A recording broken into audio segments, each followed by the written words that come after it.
Atlantis. Banyak yang meyakini kalau Atlantis adalah sebuah benua yang hilang karena tenggelam ke dasar laut. Konon, Atlantis adalah sebuah kota yang sangat kaya raya dan super indah, guys. Tempat tersebut pertama kali disebutkan oleh filosof Yunani Plato dalam bukunya Timaeus dan Critias yang ditulis olehnya pada tahun 360 sebelum Masehi. Hingga sampai sekarang masih menjadi pro dan kontra tentang ada dan tidaknya Atlantis ini. Indonesia disebut-sebut sebagai lokasi kuat Atlantis. Ini karena ciri-ciri kota Atlantis yang disebutkan oleh Plato dalam bukunya mirip sekali dengan kondisi Indonesia. Seperti kalau Atlantis adalah kota yang beriklim tropis, yang punya dua musim, yaitu kemarau dan penghujan. Selanjutnya, dalam Critias pula, Plato juga memuji bahwa Atlantis memiliki tanah yang subur, kayu yang berlimpah, budidaya petani, alam yang mulia, hasil bumi rempah-rempah, dan 2 kali panen dalam setiap tahun. Dari deskripsi ini memang menggambarkan bahwa Indonesia merupakan salah satu kota Atlantis. Apalagi ya hasil bumi rempah-rempah Indonesia sudah sangat terkenal dari dulu, sehingga banyak para penjajah nih datang ke Indonesia. Itulah tadi bukti bahwa Atlantis ada di Indonesia. Kota bawah air di Kuba. Penasaran rasanya tinggal di dalam lautan? Kita bisa mencobanya ke kota bawah air Kuba.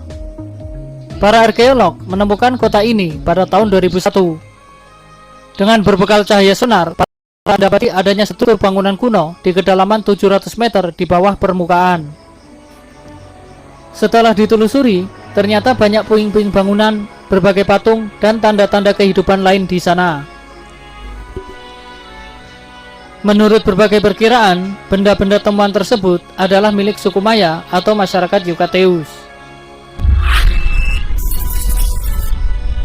Monster laut Kraken. Kraken adalah monster laut kuno mengerikan yang beredar di legenda dunia, khususnya Yunani dan Norwegia. Bentuk makhluk ini seperti gurita, tetapi dengan ukuran sangat besar, bisa mencapai puluhan meter. Makhluk ini dikatakan menghantui lautan dari Norwegia hingga Islandia dan sampai Greenland. Kraken diyakini mampu menghancurkan kapal, dan jika dia gagal menyerang kapal, Kraken disebut akan berenang berputar-putar di sekitarnya, menciptakan pusaran yang dahsyat untuk menyeret apapun ke dalam lautan. Dari situlah kemudian semua kisah misterius tentang makhluk ini berkembang hingga era modern sekarang ini. Dugaan sementara para peneliti bahwa Kraken sebenarnya adalah cumi-cumi raksasa yang ukuran panjangnya bisa mencapai 18 meter. The Lost City of Heraklion. Selama berabad-abad, kota Heraklion yang hilang telah menjadi legenda. Cerita mengenai kota Heraklion sering disebut dalam tulisan klasik hingga artefak langka yang ditemukan oleh para arkeolog.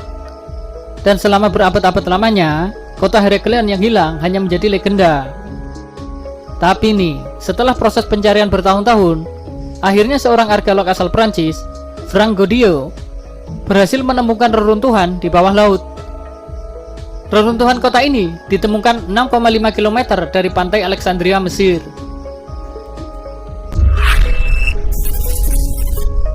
Gerbang Kerajaan Nyi Roro Kidul. Lautan Indonesia sangat kuat sekali dengan legenda Nyi Roro Kidul. Nyi Roro Kidul juga kerap disebut dalam cerita-cerita yang membahas seputar berdirinya Kerajaan Mataram Islam. Konon nih, banyak tempat-tempat yang menjadi penghubung antara kerajaan Kanjeng Ratu dengan alam nyata.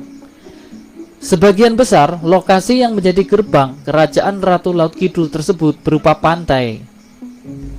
Nah, pantai Parangtritis yang berada di daerah Yogyakarta ini dianggap sebagai gerbang utama menuju keraton gaib Laut Selatan yang menguasai Samudra Hindia. Di pantai inilah Nyi Roro Kidul beserta para jinnya bersemayam dan menjadi penguasa. Maka tak heran jika beberapa tempat di dekat tempat ini juga kaya akan cerita mistis dan horor. Ada sebuah cerita nih mengenai misteri pantai Parangtritis yang memang benar-benar terbukti, guys. Jasad korban yang tenggelam di lautan ini tidak akan pernah ditemukan pada hari yang sama meskipun tim SAR sudah menyisir hingga tengah lautan. Ada mitos yang mengatakan bahwa jasad korban tenggelam ini disembunyikan oleh Nyi Roro Kidul dan arwahnya akan jadi budak atau bala tentaranya. Larangan memakai baju hijau saat ke Pantai Parangtritis juga banyak dipercaya di tempat ini, guys. Pasalnya nih, menurut cerita rakyat setempat, jika ada pengunjung yang mengenakan pakaian warna hijau, Nyi Roro Kidul selaku penguasa lautan yang dipercaya turun-temurun itu akan datang menjemput.